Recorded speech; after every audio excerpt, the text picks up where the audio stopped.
Hello नमस्कार प्यारे साथियों, कैसे हैं आप सभी। एक बार फिर से मैं आशीष पांडे स्वागत करता हूं आप सभी का क्रेजी जी के ट्रिक के ऑनलाइन प्लेटफॉर्म पर। एक ऐसा प्लेटफॉर्म जो आपके सरकारी नौकरी के सपने में हकीकत में बदलने में आपके लिए बहुत बड़ा योगदान साबित हो रहा है।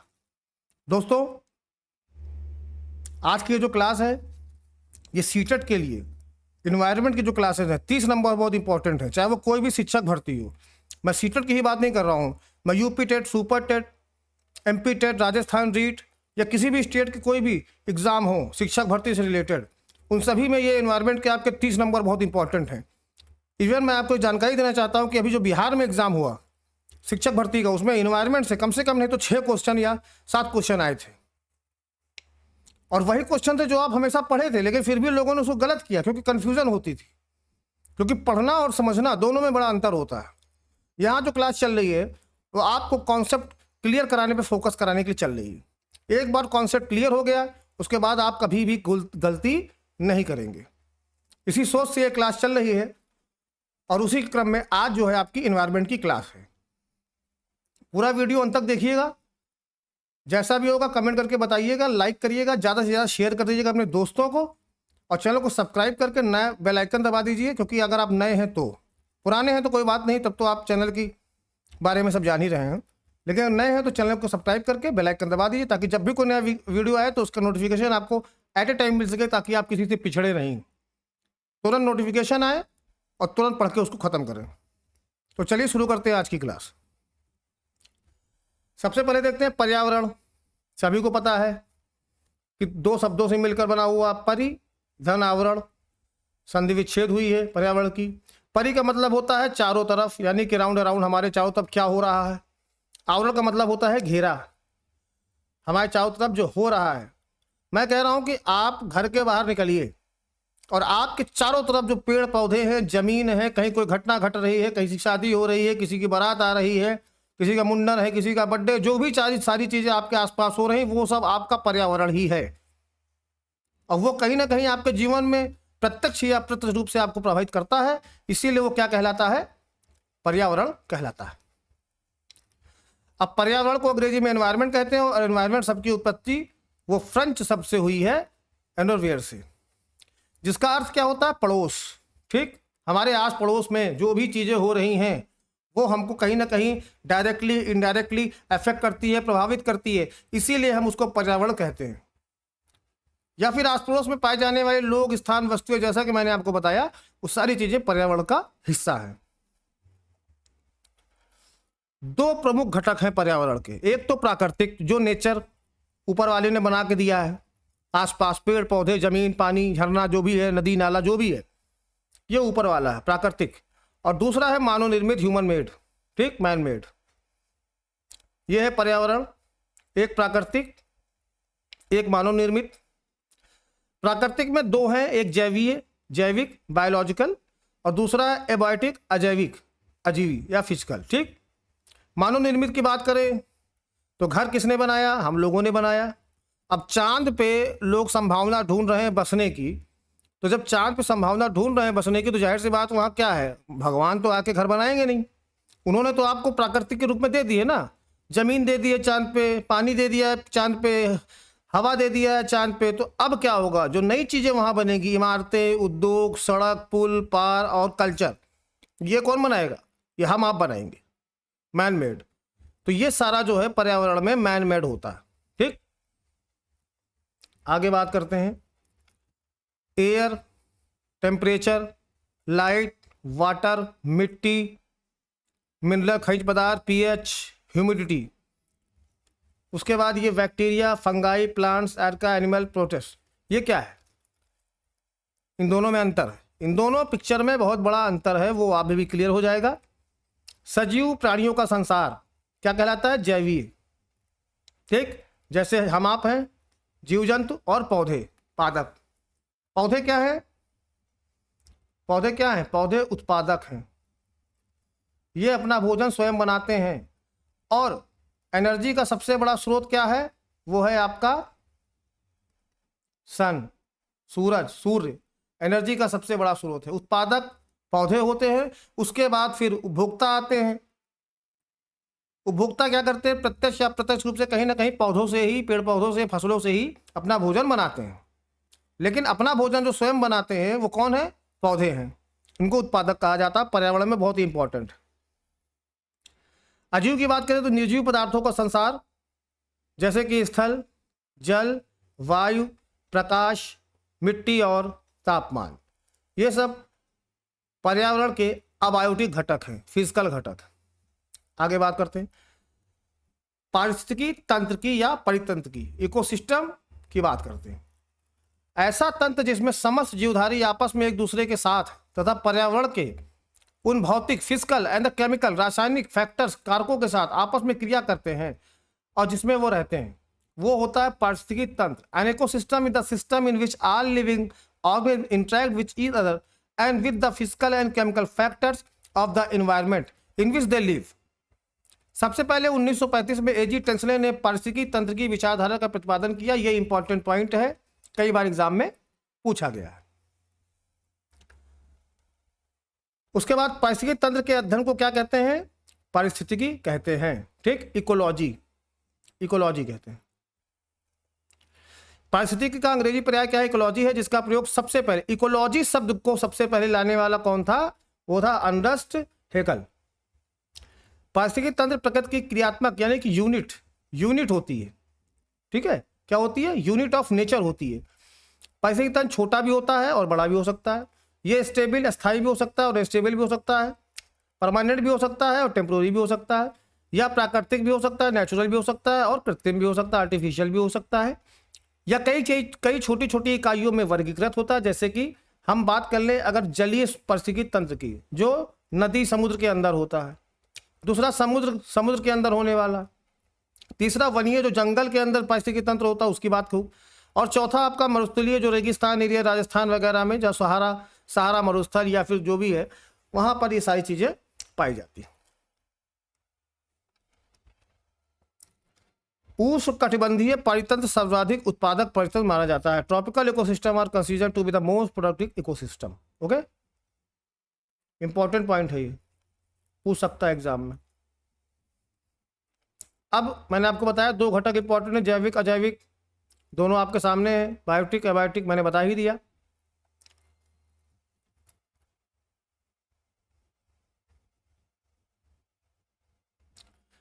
जैविक में तीन आते हैं, उत्पादक यानी कि पौधे, पादप जगत। ठीक, उपभोक्ता यानी कि हम आप सब, और अपघटनकर्ता कौन होते हैं, जिनको हम लोग क्या बोलते हैं, मृतोपजीवी या फिर स्क्वेंजर बोलते हैं, जिसमें कि सीआर पाया जाता है। सीआर क्या है, मृतोपजीवी है। ठीक है, अब होता क्या है, पौधे अपना भोजन स्वयं बनाते हैं, उपभोक्ता हम आप हैं जो भोजन पौधों पे डिपेंड रहते हैं। अगर फसल गेहूं ना पैदा हो, चावल ना पैदा हो, अनाज ना पैदा हो तो हम आप भोजन कहाँ से करेंगे। तो हम लोग प्राथमिक उपभोक्ता हैं। अब हम लोग शाकाहारी हैं, अगर हम लोग शाकाहारी हैं तो कुछ मांसाहारी भी हैं, कुछ जानवरों को खाते हैं। लेकिन अगर उत्पादक की बात करें तो सिर्फ और सिर्फ पौधा है, और जो कि सनलाइट में प्रकाश संश्लेषण की सहायता से वो भोजन का निर्माण करता है, और वो भी स्वयं। जानकारी आपको एक दे दूं बहुत महत्वपूर्ण, रूट ऐप पर और क्रेजी जीके ट्रिक ऐप पर, इन दोनों ऐप को आप डाउनलोड कर लीजिए। इन दोनों ऐप पर इस वक्त सीटेट की क्लासेस चल रही हैं, लगातार चल रहे हैं। और खासकर सीटेट के लिए ही नहीं, जो वहाँ पढ़ाया जा रहा है वो आपके आने वाली किसी भी शिक्षक भर्ती के लिए बहुत इंपॉर्टेंट है। चाहे वो दिल्ली की हो, चाहे रीट राजस्थान की हो, चाहे एमपी की हो, चाहे बीपीएससी बिहार की हो, चाहे सुपर टेट की हो। बीपीएससी के लिए तो बहुत ही क्या ही बताया, अभी 7-8 क्वेश्चन इन्वायरमेंट के आए थे जो मैं आज पढ़ा रहा हूँ, इसी क्लास से आए थे। आप ना हो विश्वास तो आप उठा के पेपर देख लीजिए, जो अभी बीपीएससी 3.2 हुआ है, आप उसका पेपर उठा के देख लीजिए। पारिस्थितिकी तंत्र से, इन्वायरमेंट से, इसी क्लास से कम 4-5 क्वेश्चन आए थे। तो हम लोग बहुत एनालिसिस करके, बहुत कुछ करके आप लोगों के लिए एकदम कॉम्पैक्ट, कम समय में ज़्यादा तैयारी वाला नोट लाते, ताकि आपके सिलेक्शन की गारंटी सुनिश्चित हो सके। इस कोर्स में आपको child psychology, environment, math pedagogy, Hindi pedagogy और इंग्लिश पेडागोजी सब मिलेगी। ये कॉन्टैक्ट नंबर है, यहाँ बात करके बहुत ही नॉमिनल प्राइस में आपको ये मिल जाएगा। जितने में आप एक बुक खरीदते हैं उतने में आपको पूरा कोर्स मिल जाएगा। और साथ ही साथ कोर्स मिलेगा, बुक को आपको पढ़ना पड़ेगा। यहाँ पे आपको पूरा पढ़ाया जा रहा है, समझाया जा रहा है, एमसीक्यू सेशन भी मिलेंगे और पीडीएफ भी मिलेगा। तो एक बार आप ऐप डाउनलोड करके वहाँ विजिट करके देख सकते हैं। फायदा आप ही का है। चलिए आगे बढ़ते हैं, जैविक बायोटिक की बात करते हैं। इस घटक के अंग हैं उत्पादक, उपभोक्ता, अपघटनकर्ता, जैसे मैंने बताया। ये देखिए प्रकाश संश्लेषण क्रिया हो रही है यहाँ पे। पादप जगत अर्थात पौधों का परितंत्र का उत्पादक कहा जाता है। पौधे प्रकाश संश्लेषण द्वारा भोजन का निर्माण करते हैं, फोटोसिंथेसिस के द्वारा। ठीक, सनलाइट की उपस्थिति में।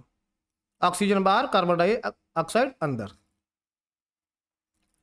उपभोक्ता, जो जीव जंतु अपने भोजन का निर्माण स्वयं नहीं करते उपभोक्ता कहलाते हैं। कई प्रकार के होते हैं, जैसे पहला प्राथमिक, ये शाकाहारी होते हैं, हमारे आप की तरह पौधों, पत्तियों, कोमल दोनों खाते हैं।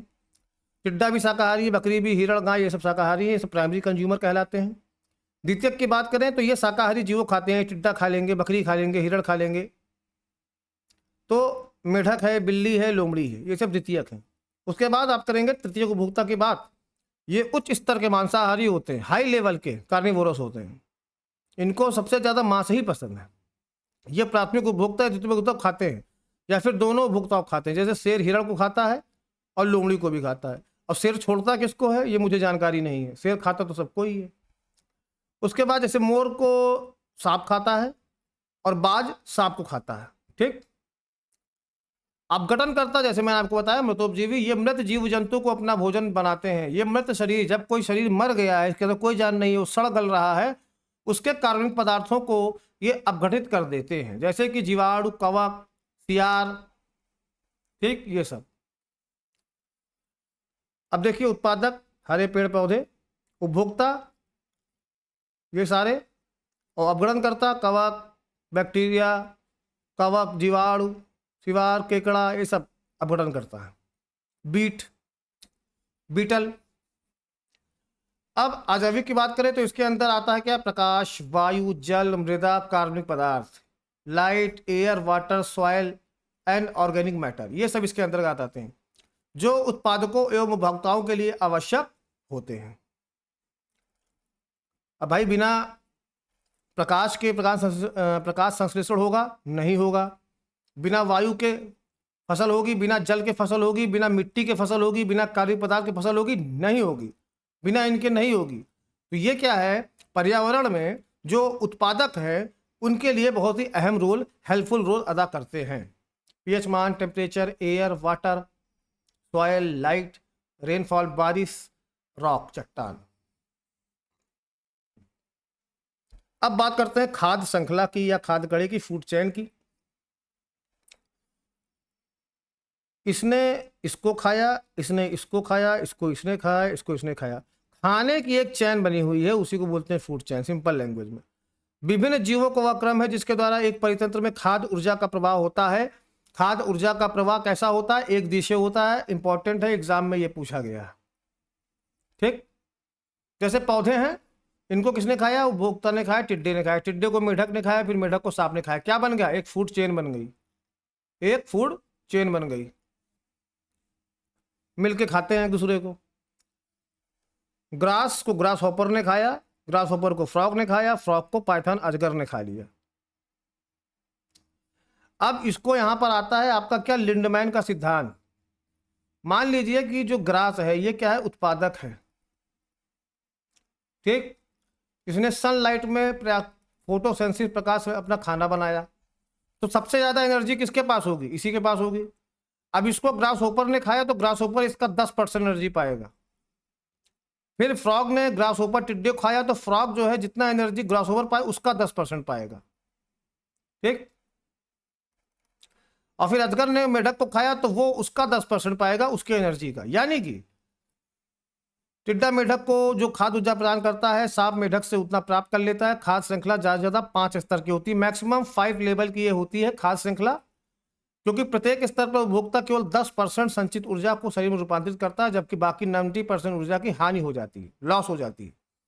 उपभोक्ता द्वारा 10% संचित ऊर्जा के रूपांतरण को लिंडमैन का 10% का सिद्धांत कहा जाता है। और ऊर्जा का मुख्य स्रोत सूर्य है, जैसा कि मैंने आपको पहले ही बता दिया है।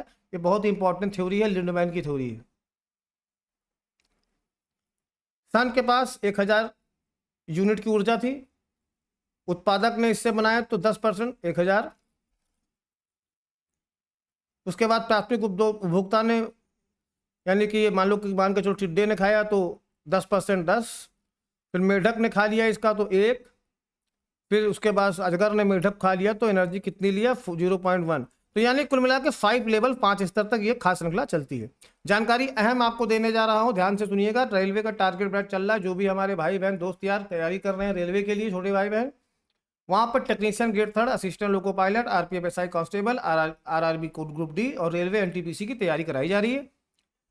सुविधाएं आपको क्या मिलेंगी? रिकॉर्डेड वीडियो मिलेंगे, लाइव क्लासेस मिलेंगे, मॉक टेस्ट मिलेंगे। और ये जो है आपको रूट ऐप इंस्टॉल कीजिए, वहां पर ये उपलब्ध है, बहुत ही नॉमिनल रेट में उपलब्ध है।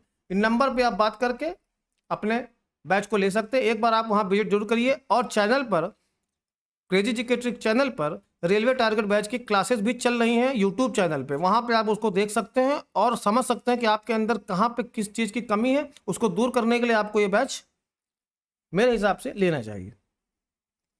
आगे बढ़ते हैं। किसी भी परितंत्र में मूल उत्पादकों में अत्यधिक ऊर्जा मिलती है, यानी कि किसमें? पौधों में। उसके बाद धीरे धीरे ऊर्जा कम होती जाती है। सर्वश्रेष्ठ श्रेणी के उपभोक्ता में सबसे कम ऊर्जा मिलेगी, जो सबसे लास्ट में होगा उसको सबसे कम एनर्जी मिलेगी। जैसे कि अजगर को कितनी मिली थी? 0.1%। इस कारण जो है ऊर्जा का जो पिरामिड है वो हमेशा कैसा रहेगा? सीधा रहेगा। The pyramid of energy always remains straight. Important point है, एग्जाम में पूछा गया है, आप देख लीजिए। सबसे पहले इनको खाया उपभोक्ता ने प्राइमरी, फिर प्राइमरी को सेकेंडरी ने, सेकेंडरी को फिर टर्सरी ने, टर्सरी वाले को कितना मिला? 0.1। और इसके पास इसके 1000 था ना, 1000 एनर्जी थी, इसको कितनी मिली? 100। तो धीरे धीरे घटती चली गई ना, तो सबसे लास्ट वाली कितना मिलेगी? 0.1। इसीलिए जो है ऊर्जा का पिरामिड हमेशा सीधा होता है। स्तर देखते हैं। खास श्रृंखला के 2। घास को हाथी ने खा लिया, तो ये क्या हुआ? केवल 2 ही लोग इन्वॉल्व हैं इसमें, तो ये द्विस्तरीय। घास को किसने खाया? हिरन ने खाया, हिरन को बाघ ने खाया, तो क्या हुआ? 3 लोग, त्रिस्तरीय। उसके बाद घास को किसने खाया? खरगोश ने, खरगोश को खाया लोमड़ी ने, लोमड़ी को खाया बाघ ने, ये कैसा हो गया? क्वाड्रुपल, चतुस्तरीय। उसके बाद पंचस्तरीय। घास को किसने खाया? कीड़ों ने खाया, कीड़ों को किसने खाया? मेढक ने खाया, मेढक को किसने खाया? सांप ने खाया, और सांप को किसने खाया? मोर ने खा लिया। तो 1 2 3 4 और 5, तो ये क्या हो गया? 5 स्तरीय हो गया। खाद्य जाल की बात करें, फूड वेब की। अब घास है, इस घास को चूहा भी खा रहा है, खरगोश भी खा रहा है, टिड्डा भी खा रहा है। अब खरगोश को लोमड़ी ने खा लिया, फिर खरगोश को बाज ने भी खा लिया, चूहे को उल्लू ने खा लिया, फिर चूहे को बाज ने भी खा लिया, फिर टिड्डे को मेढक ने भी खा लिया, टिड्डे को चिड़िया ने भी खा लिया, चिड़िया को सांप ने खा लिया, मेढक को सांप ने खा लिया, ठीक है, बाज ने सांप को खा लिया। तो कुल मिला के क्या बना? एक तरह का ये हौच पौच हो गया, जाल बन गया। कौन किसको खा रहा है कुछ नहीं पता, एक बन गया जाल। तो इसीलिए इसको बोलते हैं फूड वेब। अनेक खाद्य श्रृंखलाओं का समूह खाद्य जाल कहलाता है। खाद्य जाल में ऊर्जा का स्थानांतरण का मार्ग बहुदिशीय होता है। देखिए, फूड चेन में ऊर्जा का मार्ग क्या होता है? एक दिशीय होता है, यूनिडायरेक्शनल। लेकिन अगर पूछ ले कि फूड वेब में ऊर्जा का स्थानांतरण कैसा होता है, तो बहुदिशीय होता है, यानी मल्टी डायमेंशनल होता है। इसको आप ध्यान रखिएगा, बहुत ही इंपॉर्टेंट पॉइंट है, यहाँ कंफ्यूज होने की जरूरत नहीं है। क्योंकि मैंने कहा है जो बैच चल रहा है सीटेट का रूट ऐप पर, वहाँ ऐसे ही पूरे लेक्चर चल रहे हैं। जहां आपको कंफ्यूजन का पॉइंट होगा वो आपको क्लियर करा दिया जाएगा। और क्वेश्चन एग्जाम में वही आते हैं जहां बच्चों के दिल में कंफ्यूजन होता है, इसको आप ध्यान रखिएगा। परितंत्र में खाद्य जाल का होना आवश्यक है, क्योंकि यह पृथ्वी के प्राकृतिक संतुलन को बनाए रखता है। ठीक है, तो दोस्तों ये थी आज की क्लास। आशा करता हूं आपको अच्छी लगी होगी, और अच्छी जैसी भी लगी हो आप कमेंट बॉक्स में कमेंट करके बताइएगा। प्लीज लाइक करिएगा, जितना ज्यादा हो सके शेयर करिएगा। नए हो चैनल पे तो सब्सक्राइब करिएगा, और एक बार रूट ऐप और क्रेजी जीके ट्रिक ऐप को डाउनलोड करके जा करके कोर्स पे विजिट जरूर करिएगा। आप उसका रेट देखेंगे, आप खुद चौंक जाएंगे कि इतने में बुक नहीं आती जितने में आपको ये कोर्स मिल रहा है। क्योंकि साथ में आपको एक एजुकेटर भी मिल रहा है जो आपके कन्फ्यूजन को दूर कर रहा है, एनालिसिस करके आपके लिए बेहतरीन से बेहतरीन MCQ के क्वेश्चन ला रहा है, जो आपके एग्जाम में 100% मिलने की गारंटी है। मिलते हैं आपसे अगले वीडियो में, तब तक के लिए आज्ञा दीजिए। जय हिंद, जय भारत।